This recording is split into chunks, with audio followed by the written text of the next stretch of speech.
Hello, everybody, and welcome to the Two Broke Gamers podcast. I'm Steve, I'm Ricky. and we got another show for you. This is the New Year show. Yeah. Last show was our, pre-New Year, Last the year stuff that we missed. Yep. This is new stuff This is new stuff that happened from January 1st and on till now. till now. So what we wanted to start off with is something that that was mentioned on Reddit, and it's basically a whole trying to get people to boycott pre-orders for any company, anywhere, any gaming store, anywhere. How far it'll reach, I have no idea.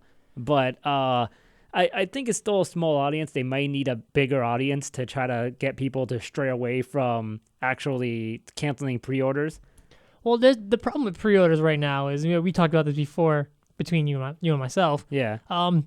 Back in the day, pre-ordering was guaranteeing yourself a copy of the game because you didn't know if the store was going to have enough, so you wanted to make sure you had a copy. Now, pre-ordering is more about making sure that you get the exclusive content. Yeah, which it's gotten worse and worse. I'm not a fan of exclusive content for pre-ordering. Yeah, because why? I mean, just work hard to get the stuff in the game, man. Yeah, but I guess it's one of those things that companies make money when you pre-order, so I guess they want you to pre-order so they make money. Aren't you just gonna make money anyway? Yeah, but they make interest on your pre-orders. I don't know. That's just I find it kind of weird, and especially some of the weird rewards that come with it. Like, oh, you get an exclusive console, a exclusive costume. You get exclusive stages. You get this gun before anybody else. And it's like, is it really like worth it that much? Is it really? I mean, at this point, you could just still walk in and buy the same game, same day.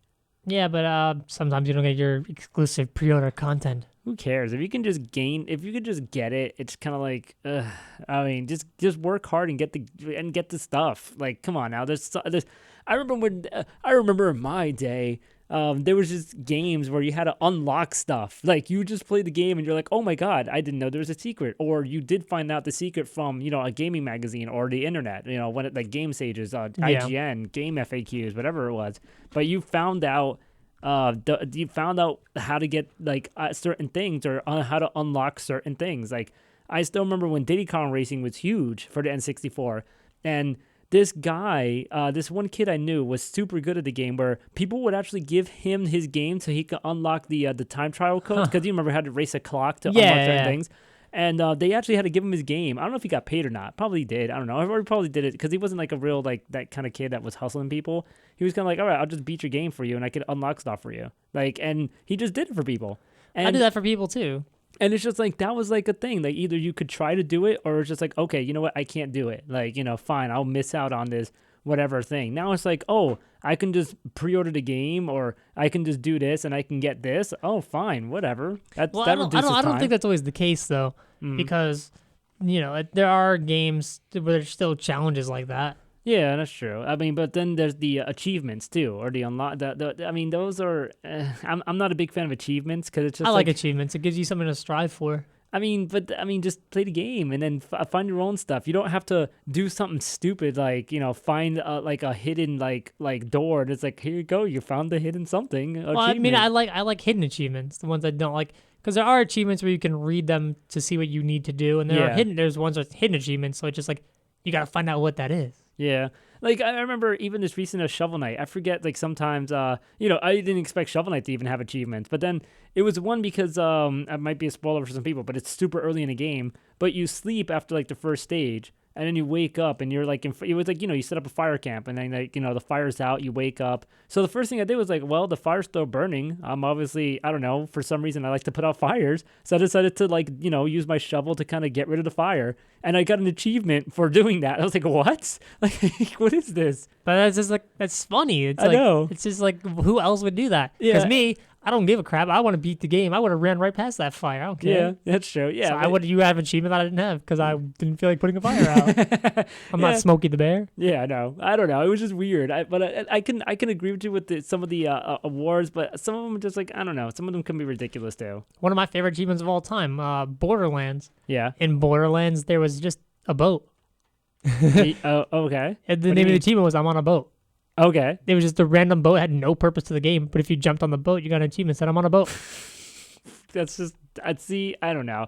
I mean, I guess it's fun, but it has nothing to do with the pre-orders. The pre-orders really have to do with just unlockable stuff that really just take the effort and play the game to do it. Just don't cheese at the beginning of the game. I mean, how do you?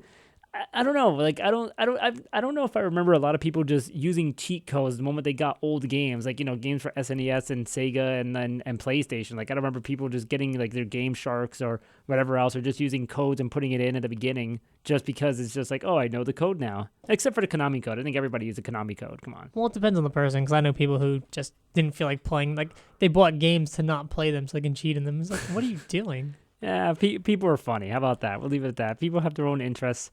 But as far as this boycott, do you find it valid? Yes, because I mean, pre-ordering is like I said, you pre-ordered a game to make sure you had a copy of it. Yeah. Now you're pre-ordering a game to make sure you're not missing any content. Yeah. Which is stupid. Because I still remember even pre-ordering, what was it, Skyward Sword. And that's because it came with the exclusive like gold Wii remote or whatever. And I was like, oh, okay, that's kind of cool to own, but I just really wanted the game too. And I remember picking it up that day, and there was like no one online to get it. I was like, I could have just bought it like outright, but whatever. It was like whatever, but but then it's compared that to like the Call of Duty games, where there's just a line of people just waiting to get the game, like outside of it, like whatever store you want to like wait outside of, and it's like, and they still have copies. Yeah. Well, the thing is that, again, for like midnight releases and stuff, you're not going to get a copy if you didn't pre-order it. So if you want to play the game as soon as possible at midnight, you have to pre-order your copy. Yeah, that's Otherwise, true. they won't sell you a copy until 8 a.m. the next day. Oh, God forbid. Yeah, no, gosh, that. I don't know. So, but I don't know if it's going to gain a lot of traction either. I don't know, because people are still stupidly buying stuff anyway. They're still going to buy their Call of Duties. They're still going to buy their Assassin's Creed. And even like like other, I don't know. I just feel like it's gonna happen no matter what. People are still gonna do it, and because I mean, even look at Nintendo. Nintendo's now guilty of doing something like this. I mean, they have two unrelated things together as a pre-order gift. So basically, Project Steam, which was just announced on their Nintendo Direct, if you pre-order the game, you get a Majora's Mask pin. And it's like, well, why couldn't I just get that if I pre-order Majora's Mask? But I guess it's also because they want to sell the game too, because they probably have sensed that a lot of people, there's very little interest in it, because some people are interested, but it's not as much as they want it to.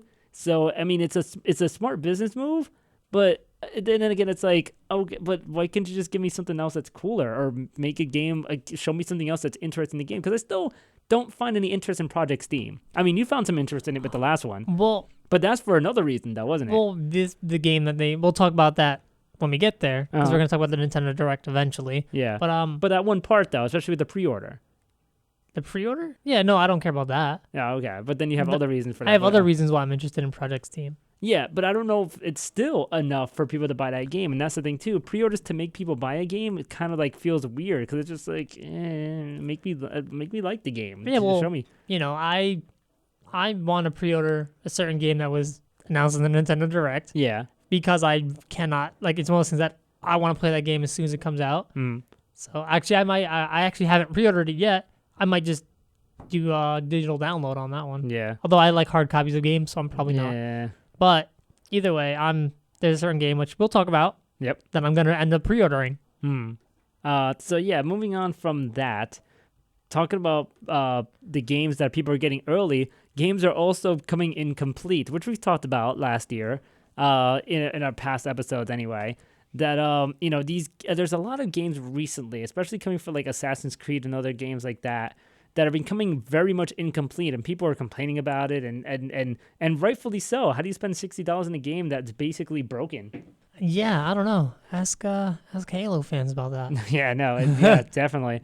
Now, someone from the Gamasutra blog had summed up like basically what it was. They had an image of a flow chart. Basically, it had some circles that led from one thing to another, and it's a constant circle where it starts off with aggressive marketing goals set, and it leads to aggressive development goal set, which leads to developers' pressure to meet cost, scope, and date goals, which leads to quality compromise to hit goals, which leads to an inferior game, leads to game performing poorly in the market, that also leads to stakeholders pressuring the business to improve, which then again leads to aggressive marketing goal set. It's a vicious cycle of bad games. Which is weird. It doesn't apply to every game though, but it's too much. I mean, especially, I mean, if you're like, that's why, like, yeah, you got to respect Nintendo, because Nintendo just takes their damn time with these games, and even if they're not scared to delay a game. They delayed Smash Bros. And we talked about this before. You know, I would rather wait for a quality game than have a game come out sooner and have it be a piece of crap. Yeah, exactly. And so, I mean, that's one possible reason for it, but. I mean, in all honesty, it makes more sense. And I mean, why are we getting games broken like this when really? I mean, even people have said it too throughout there are comments at the end of the year and stuff and all this stuff that a lot of Nintendo, the Wii U had a good year because of the fact that it didn't have a lot of the issues that all the other consoles had. They didn't have all these broken games. They didn't have huge downloads. They didn't have any of that. They basically just kind of just went through their year of just releasing games and releasing programs for people to watch stuff on the Wii U, and that's about it. Yeah. I mean, what was it? It was Halo was released, but on day one they had that 40 gig patch. Yeah. It was a 40 gig patch on day one. That means you released a piece of crap game and they found bugs. They're like, ship it anyway. We'll fix them later. I think there might have been 20 gigs too. It might have been half that, but still, it's just either way. It was like way too much for a day one patch. Yeah, and even like the Assassin's Creed patch was about 7 gigs. That's a lot. I don't know. I'm so fed up with game companies these days. Yeah. Speaking of companies and such, Japan, specifically to them, the console and video game sale hit a 24-year low. It actually peaked in 2007 looking at all the hardware and software, but everything's been very low. It's lowest since 1987, which 1987 had software and hardware both selling at about the 299 billion yen range, which is like a couple of $100 million, I think even close to $1 billion of revenue at that time. And right now they're at 369 billion for 2014 for software and hardware together. And that's causing concern because especially the fact of what's causing this, whether it it is this is coming from Famitsu. They actually didn't factor in PC games or something as mobile games. So, and that's the thing too. If they probably measured those two, there might have been a spike, especially with mobile games. They might have showed a lot more purchases with that. What's causing it? That I don't know. It might be also because people are moving on to, phones and other things like that, and people don't care about video games. That might be one of the issues. I also think the general economy is one of the issues. Yeah, that's true. Because Japan's in a recession right now. Yeah, a lot of places are in recessions right now. Mm-hmm. I think that, like I said, the general economy is kind of an issue. The moving on to mobile games is contributing to this. Mm. It's also just the lack of quality games. There's a lot of crap on the market right now.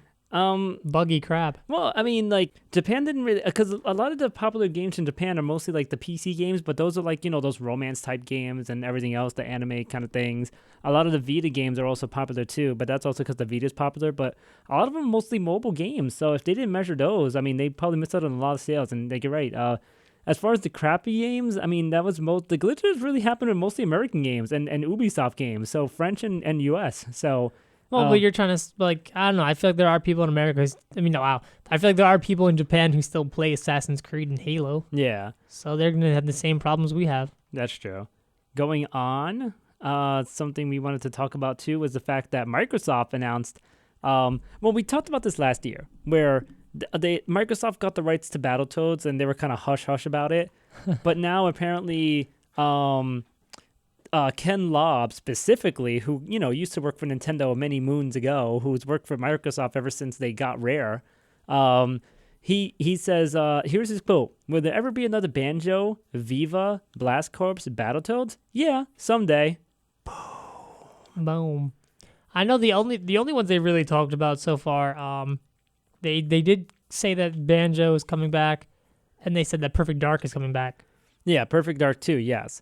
But I don't know. I mean, then again, they said Banjo was going to be great, and then they had Nuts and Bolts, which, I mean... Well, I mean, that was horrible, yes. But it was kind of... I don't know. I think they said that was supposed to be a completely different game. Yeah, it was. And then they were just like, oh, well, throw Banjo in it.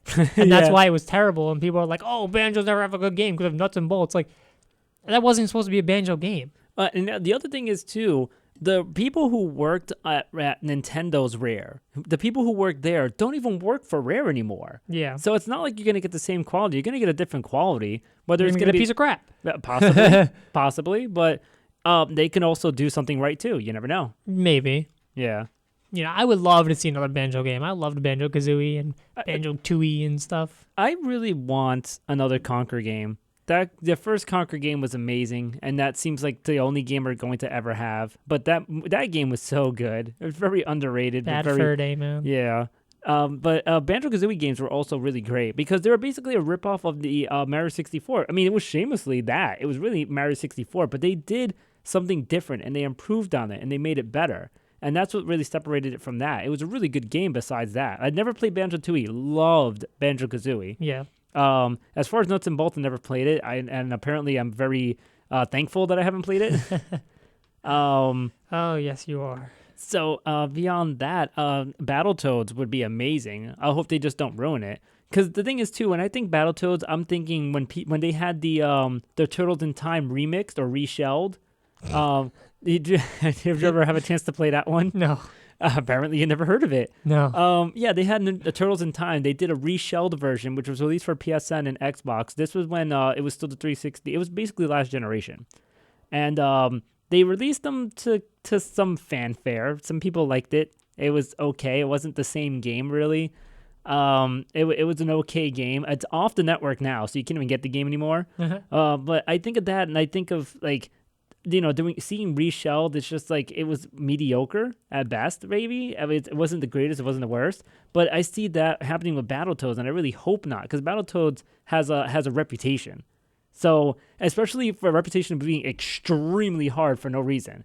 So for the new Battletoads to probably be super easy, because, you know, today's generation just can't handle a hard game. Yeah, they're just easy games. Yeah, I don't know. I don't know what I could say about that, in all honesty. One of the only reasons why I even know what Battletoads is because of the trolls on the internet. Why? Because they always call up that Pawn Stars place, like, do you have Battletoads? And apparently if you ask him that, he hangs up on you. So it's just like people just constantly call there and ask if they have Battletoads. Is it really that rare? If it is, I don't know, but it's funny. No, I haven't played that game in years, so I don't know. If it was rare, then holy crap, that's crazy. Well, made by a company named Rare. No, but no. In all seriousness, though, I mean, Battletoads would be kind of cool. It just has to be hard as hell. Yeah, that's the thing. It has a reputation to live up to, and if it's not gonna do that, then I don't know. I mean, even going back to Perfect Dark. Perfect Dark in itself is a good game, not the best game, not the worst game. It was supposed to be a spiritual sequel to GoldenEye, you know, because GoldenEye was just like, that was a ridiculous game. Yeah. But Perfect Dark was it was good. It was a good game. It had a good I liked storyline the first Perfect Dark. But then I heard that second one. And then they had Perfect Dark Zero, which was terrible. Terrible. It was bad. It was bad. I couldn't even get no. And that's the thing too. They're gonna reboot or at least make sequels to the games that the same company has made, and they were bad. So what faith do we have in all these new games now? Like, what, I mean, different staff maybe, but then what faith do you have coming from this company at this point? Well, I'm not considering Nuts and Bolts a game. So last time I checked, Banjo-Tooie was the last Banjo game, which was great. So we're gonna wait for Banjo 3E. Yes. Banjo-Kazooie, I don't know, whatever they want to call it. Because Nuts and Bolts, like I said, it wasn't even supposed to be a Banjo game. They just threw them in last minute, and it was terrible. I mean, hell, they released Banjo-Kazooie and Banjo-Tooie on the Xbox network, so, you know, Xbox Live. So they had the complete N64 game. They just had to replace the N64 the Nintendo logo. Yeah, they just had to kind of replace that. But I don't know. I mean, even Conker's Bad Fur Day. I mean, they revamped the graphics, but it was basically still the same game for N64, and that's really what it was. And it's kind of like, well, that's kind of a waste, isn't it? Yeah. Still a good game though. From what I heard. Conker, man. Conker. Going to GameStop now. GameStop talked about the holiday sales. They're down year to year from the end of 2014. It was down 6.7% when it was compared to the same period 2013. That's people not buying games. Yeah, even though it's declined, they reported a $2.94 billion in sale during the holiday season. And also sales of software grew by 5.8%. And then, of course, the growth of sales can be attributed to PlayStation 4 and Xbox One. That saw a 94% increase, yet hardware saw a decline of 32% in sales when compared to 2013. Yeah. Well, remember, last year you had the brand new consoles. Yeah. So that's where people were getting the sales of hardware. Whereas, people either have their consoles or they're not getting them. So that's why you're having a decrease in sale. Another interesting thing from GameStop, the pre-owned games remained unchanged, seeing a slight increase of just about 1%. That's interesting in itself, too. But yeah, people are always going to keep selling and buying their old games. Yeah, that's true. Something that continuation from last year. Remember the whole Gamergate? We tried to avoid that touchy little subject there, especially involving Intel. But Intel actually was kind of told to pull their advertising off of a certain website because of an article that was basically what set off Gamergate. So Intel actually announced a $300 million fund to get more women and minorities working in tech and gaming. They were partially motivated by the debates last fall surrounding its short-lived removal of ads from a gaming trade site amid this world of controversy in the video game community. So this is coming from the New York Times. So there you go. That's a good response there. And that would also explain why Intel made a commercial about the whole I am a gamer. I actually did not see that. Really? Oh, yeah. No, they were playing it during... I was watching some League of Legends thing on Twitch, and it was being played a lot. Wow. Yeah, it was like, you had a minority go, I am a gamer, and a girl goes, I'm a gamer, and then a boy goes, I'm a gamer, and then they just, all kinds of different people like, I am a gamer, I'm a gamer. They had pros on there too and stuff. So it was just like, it doesn't matter who you are. If you're a gamer, you're a gamer. It doesn't matter. Yeah, so that's actually makes sense. It was a good commercial. I don't say, oh, I love that commercial, but it was a good commercial. Finally from us, Minecraft stuff. It broke 12 world records according to the newly released Guinness Book of World Records 2015 Gamers Edition. So yeah, all the world records from Minecraft. What they are. A lot of them are stupid. The longest marathon on Minecraft, 24 hours and 10 minutes. The best selling indie game, not including console versions. At that time of printing, it's sold 16,176,201 copies on PC and Mac. Mojang said that number is over 18 million now. Jeez. Largest indie game convention, 75,000 people attended Minecon in 2013. What? Yes. What's a Minecon? Convention for Minecraft. I got that, but what? Yeah, I actually saw a video about the awkward moments at Minecon. It was just bad. I mean, like, there's Comic-Con and BlizzCon, but like Minecon? Yeah. Just one specific game. Blizzard has all their games at BlizzCon. But it's Minecon, man. That's stupid. First country modeled at full scale in a video game. That was, of course, Denmark. We talked about that. I believe we did anyway. Yeah, and I still remember so. Hackers hacked into it and put America and stuff on there. It's just dumb. America. Yeah. The largest real-world place recreated in Minecraft. The UK Ordnance Survey created a map of Britain and its islands using 22 million blocks to cover 86,000 square miles of land. Oh, God. Yeah.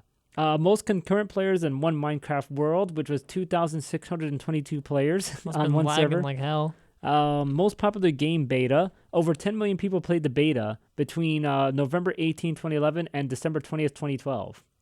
Damn. Well, I was probably there. Yeah. I played the beta. Yeah.